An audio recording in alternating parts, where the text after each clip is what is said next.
Welcome back to The Watch. Today we have a bit of a fun topic, especially because I think it's a bit delusional on behalf of who this is about. Basically, hero fatigue, superhero fatigue. You're all sick of superheroes, aren't you? You've gotten too much recently. You've been spoiled with all the hard work that they've been dishing out to you. Or is it MCU fatigue? Now that's where I'm heading with this. Or rather, MCU fatigue.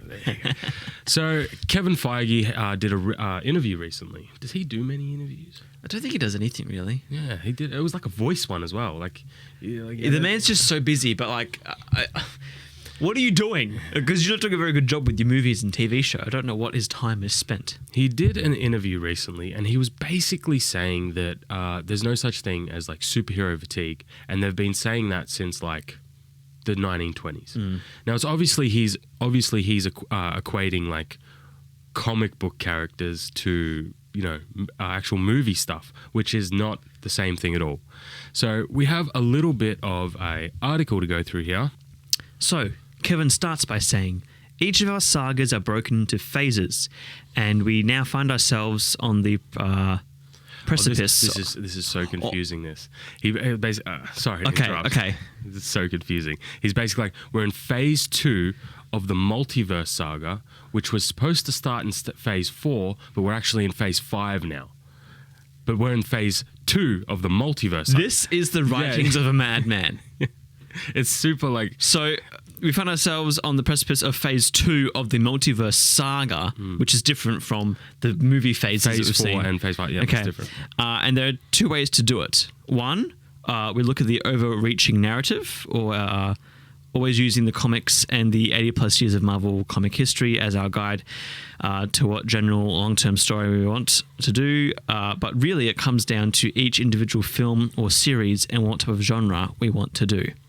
So here he's talking about always using the comics and 80 plus years of Marvel comic history. Now, this is very interesting because a lot of the stories that they're adapting recently are not from that 80 years. Yeah, they're very recent. They're like 2015, 2016, even some early 2000 stuff, which, mind you, even though it came out in the 90s, it did not do well. There's a reason why it hasn't been adapted in the past 20 years. They are skipping all the comics that have done thousands and thousands of units to do comics that have done and have been hundreds. rebooted thousands and thousands of times. They instead focus on stuff that's been like one adaptation of a certain character. Yeah. So they're skipping past all that rich lore and history to go to the stuff people don't like. So, are you sick of superhero stuff? Okay, just superheroes in general. Am I done with supers? We'll start in general. No, I'm not. Okay, good. If anything, I'm hungry for more. Very good. Me neither. I love superhero movies and TV shows. Let's rephrase this a little bit. Are you sick of Marvel superhero stuff? Okay, and then again, I've got to be more specific with this as well. Go for it. I am sick of what is now known as the MCU formula, and I'm basically sick of Phase 4. Right. Well, that's what I'm sick of. To be fair, they did break the mold a little bit with Phase 4. They didn't follow that formulaic presentation like they normally do. I'm talking about movies as well. TV shows are like right. are like completely different as well. Because like when I think of like I used to be, because TV shows, right? We've had heaps, even with like CW stuff, with all the like DC, like the Flash, Arrow, and even back in the day with Netflix doing like what was it, Lucas Cage, and like all those other like Daredevil and stuff. Oh right, like, there was so much Luke of Cage, Daredevil, people, and Iron Fist. Like people wanted more and more of that stuff. Yeah, as well. Yeah. But like when I think of MCU, I never think of their TV shows. Yeah, I think never of the movies. I always think the first thing that comes into mind every single time without fail, the first Iron Man. Oh yeah. For me, that's like I think of that's the top. Good MCU was that first Iron Man flick. Yeah, like that was fantastic. It was new. It was bold, and it's one of those like if you look at the comic books, Iron Man, he looks very comic booky. Yeah. But when you actually want to translate a character to the real world, it's like a guy. Perfectly done. Yeah. It's like moving someone who can make their own suit fly. That's a good adaptation rather than going straight with something like. Who's a good example of this? Sentry, maybe something like that. Like going with a character like that's super difficult to do and would translate a bit funny, like everybody else. With Iron Man, it was very grounded, very realistic, something like that. So it was fantastic. I loved it. And I love lots of, like, for example, The Boys. I like The Boys. It's very grounded and realistic for its superhero storytelling. And I want more of it. I don't want more Marvel. I don't want more Marvel. I don't want more Phase 4. Tired of it. And I think of those really good movies. Okay, Civil War, great movie. That was a good movie. The Winter Soldier. Those were all awesome banger flicks. I was so keen for a Spider-Man movie because like that's what movies he was into to begin with. The Civil War was awesome. And then you get to Phase 4, you get to the Spider-Man movies. First one, look, wasn't bad. Which one was the first one? That was there's like 3 now. So there was Far From Home, No Way Home, Homecoming. Homecoming was the first one. That one I thought was all right. I liked that one. Yes. It was good. But for like an introduction. For an introduction, it was good. It was a good adaptation. But then you get that, you get some of the like the Black Panther stuff that was just and the more recent Phase 4 things, Doctor Strange. To divert our conversation just a little bit. Okay. Did you have Spider-Man fatigue? Because I did. I actually had, like, after Andrew Garfield, I was like, I don't want to see any more Spider-Man. I wasn't until Far From Home. Really? Or No Way Home. The second one. The names. Like, it's so bad, okay? And this is when you know they're not good films, because... Yeah, you could say any of their names. I don't even know which one you're talking about. It's the same with the Star Wars movies. Okay, the Star Wars sequels, I never know which one. Force Awakens, sure. Other two, I always forget their names. So with Spider-Man fatigue, because I think it's a good example to have with superhero fatigue, I was excited to see Peter Parker younger. He was making it like it was kind of meshing of what I having after. So what it should have been. What I exposed to first with Spider-Man was the first Spider-Man movies. Yeah. I love that. Yeah, and then I went off and read the comics. I don't think that was my first, but yeah, like I love the original. Like Tobey Maguire. That was the stuff that was like, right? Yeah, Tobey Maguire. Because I watched some of the cartoons, but I think I was just too young to understand what it was, and it was on a weird time. Oh man, the animated stuff back then, Justice League Unlimited, that was where it was at. I'm talking like older. This was like the 80s, 90s cartoon that was on TV one time, and I was like, oh, that's cool. Anyways, so with Spider-Man, right, I was excited to see this new Spider-Man because it felt like they were taking all the things I knew from the lore of Spider-Man into live action. And so I was excited for the Tom Holland one. Yeah, because I knew it was going to be a Marvel version. Because the Sony ones, Sony just like, they will... Andrew Garfield, great actor. I watched the second movie recently and it just... Because I thought he was all right Spider-Man. Yeah. Generally speaking. It's just the movies weren't that good. It was the script that failed him. Yeah. But so with Tom Holland, I was excited to see that, younger Spider-Man.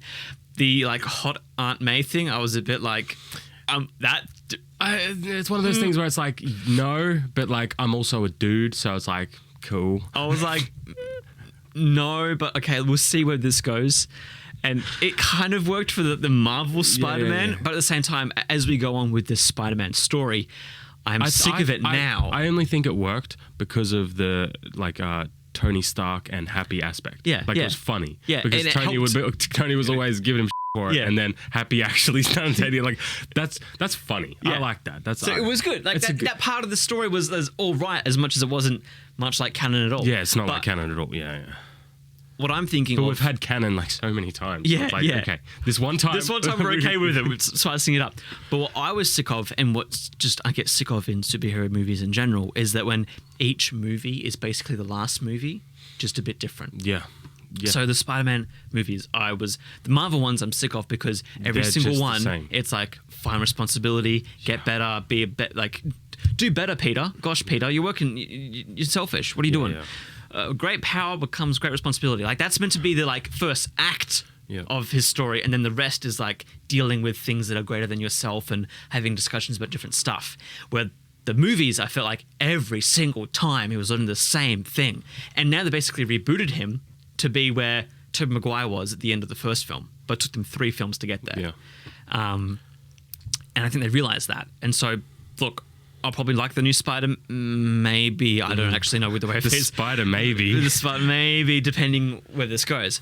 But in terms of superhero fatigue, if you're giving me a proper story with proper villains, not just origin stories, but just giving me good plot and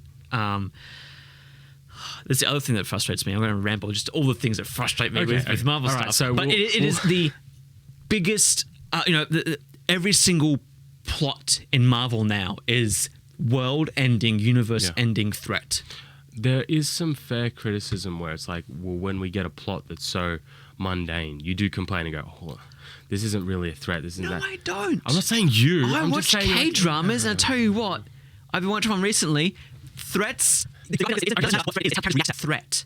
Anyways, we've got another quote here from Kevin Feige. He's basically saying, as for the question of superhero fatigue, it's something that people were asking since his second year at Marvel. So the quote is, I've been at Marvel Studios for 22 years now, over 22 years, and most of us here at Marvel Studios have been around a decade or longer. And probably my second year at Marvel, people were asking, well, how long is this going to last? Is this a fad of comic book movies going to end? And I didn't really understand the question. Because to me, it was akin to saying, after Gone with the Wind, well, how many more movies can be made off the novels? Do you think the audience will sour on movies being adapted from books? And this is where I take an issue, because he's conflating adapting source material to superhero fatigue. Yeah. Because he's right in that there's never going to be a time where people aren't going to want books or source material adapted to the big screen. That's never going to end. It's been like that forever, and it's going to keep continuing like that. The problem, and what I feel he's being intellectually dishonest here about, is Marvel superhero fatigue. This cookie cutter, they're all so forgettable. They're all the same sort of thing. Yeah.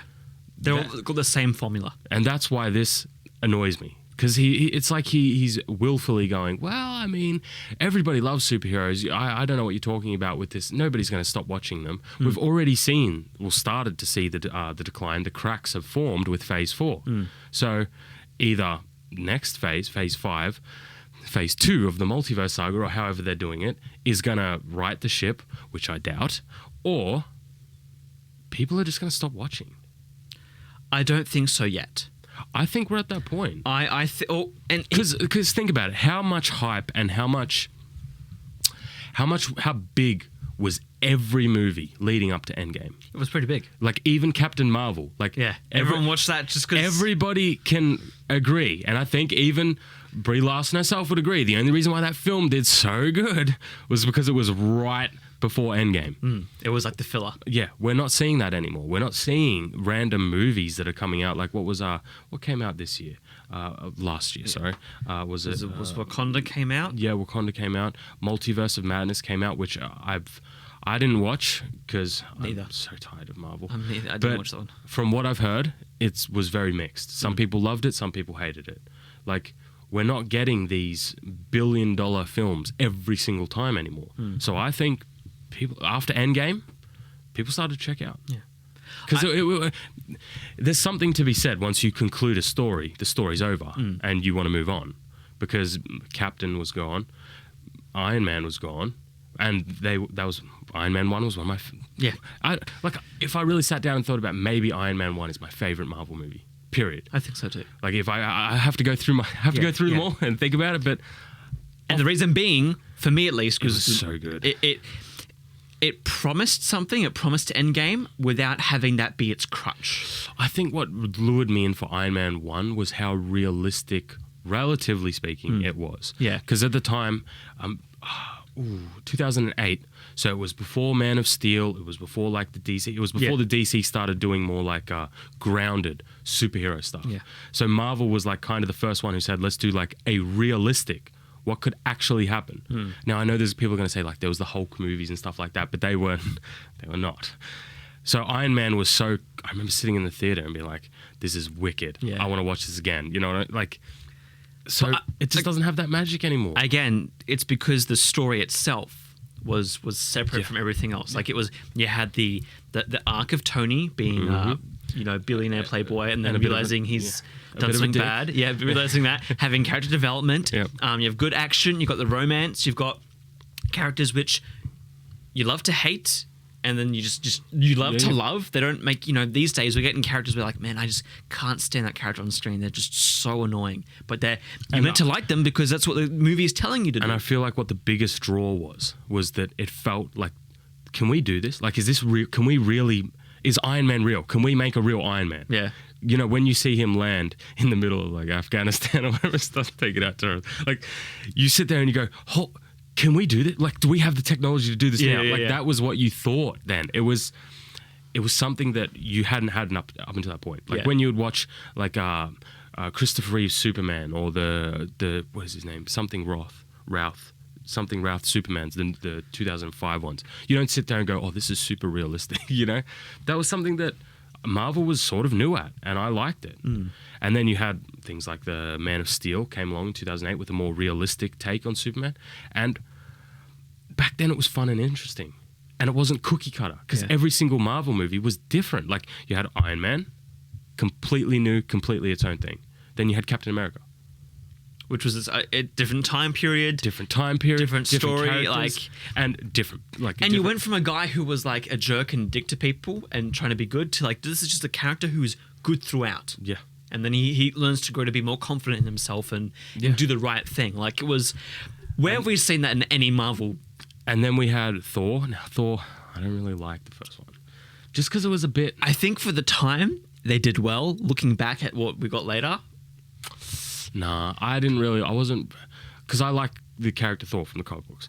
And I like Chris Hemsworth as Thor as well, for sure. But I did feel like his first outing wasn't that. It wasn't a Captain America or Iron Man. No, it wasn't. It wasn't on the same level. No, it wasn't on the same level. Unfortunately, he's had that runnings. Yeah. Ragnarok was like a little hump. Yeah, a little hump. He's like, oh, it wasn't too bad. But yeah. But I can go back and say Ragnarok was one of my favorite Marvel films. So at least he got something in the end. Yeah. So that's good. But back to Feige. I think he's just being very disingenuous with saying like the whole superhero thing. Because guess what? I reckon DCU is going to come up with stuff soon, and people are going to latch onto that.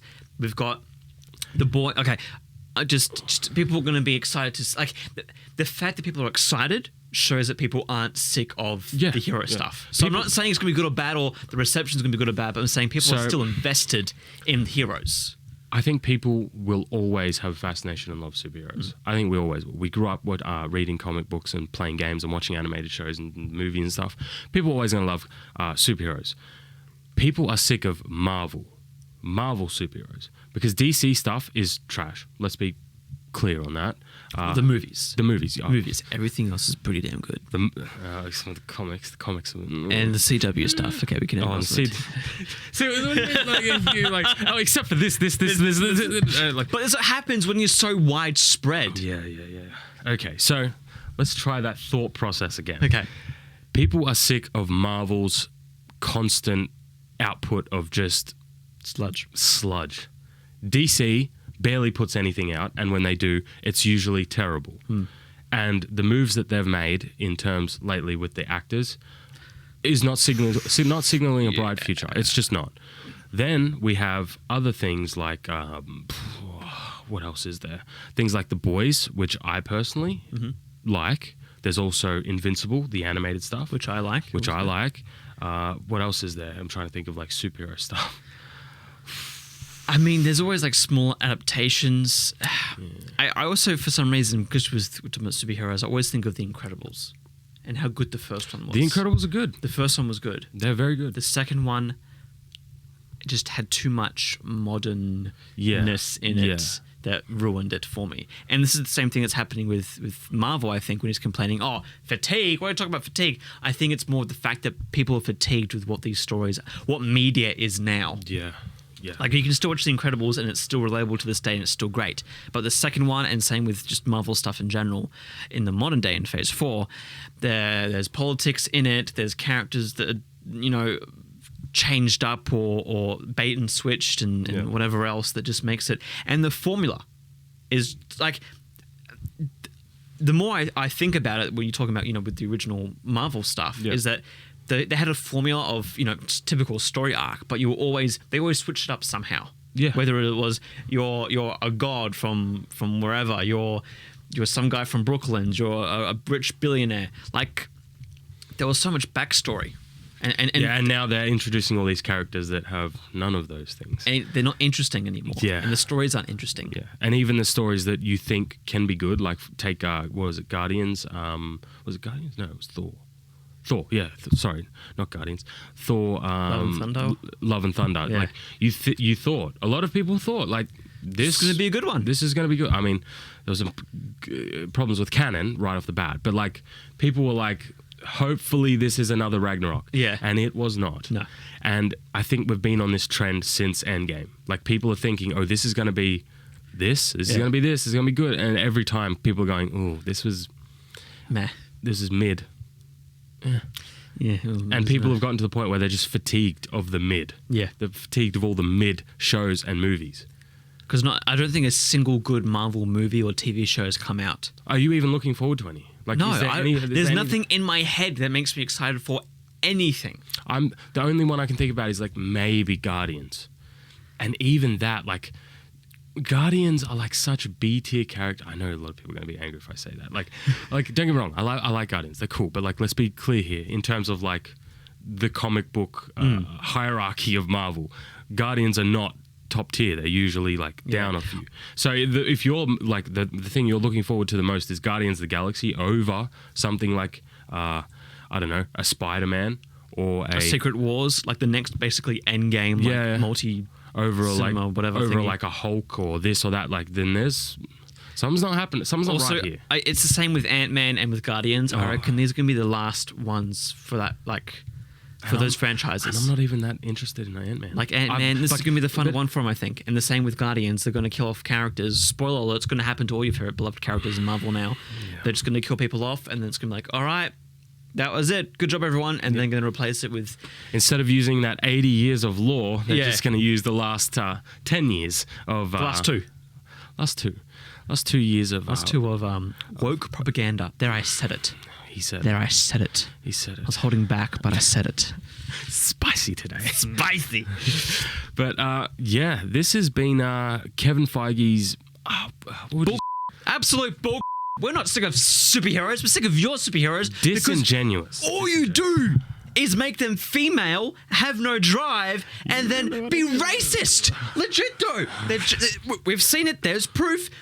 Go watch Neurotic or whoever else, okay? They just make our superheroes females who are so powerful and great, are jerks to male characters, and then they have these white guys who are the villains, or they're of a different race, but you don't understand them. You need to do better, Nathan. They're misunderstood, all right? He's a incel, but he's misunderstood. He's not without love. And you should, they're going to... Same with She-Hulk. So much bull She-Hulk. Whether it was, you don't know what girls' bathrooms are like, okay? They are... I have to control my anger. Yeah. Because people, they tell me how to do my own job. Bruce, and they catcall me. It's like... You have no idea what I've been through, okay? You shot yourself in the head, nearly died, and then you spit out the bullet. But, you have never been through what I've been through. Crap like that. Or there's another one in my head for a moment, but it's escaped me. Or the fact that, like, and this is the dumb thing, these are the people who are making these movies and TV shows now. We could not critique the CGI of She-Hulk because then it was us owning a woman's body. Yes. We can't judge it because it's a woman's body, so therefore... And keep in mind, they blacklist criticism. They blacklist VFX. Yeah, like there's so many issues with Marvel. So we are not sick of superheroes. In a matter of fact, give me more the opposite. Yeah, give me more superhero stuff. If anything, we are craving more. Like proper superhero stuff. All Henry Cavill wanted to do was make an optimistic Superman movie. I am sure. A proper Superman. He just wanted one movie where he could be optimistic and be like, yes, I'll save you, Lois. Like, that's all he wanted. And that's all fans want as well, because everyone was that's all we wanted. Yep. Superheroes are meant to help us be optimistic so that we can go through trials. And in a world like today, where there's bullcrap just surrounding us and everyone's depressed and overly political, we just need a non-political, good fun role model that can beat up the bad guy and help us all escape this madness for 2.5 hours. But you won't do that. Instead, you'll have to insert all the politics, all of your agenda, and say, you didn't like that? Well, you're a terrible person because of it. Wasn't there a new comic where the Joker's pregnant? Something dumb like that, yeah. So, we're not sick of superheroes. What we're actually sick of is your propaganda. Specifically Marvel's subpar, terrible writing, terrible characters, destroying legacy characters. We are tired of Marvel superheroes. Yes, yes. Not superheroes in general. I love superheroes ever since I was a kid, and I always will. I love them. They're great. Yeah, give me more soups. Do you want to take us out? Sure. So, let us know your thoughts in the comment section down below, and as always, stay on watch.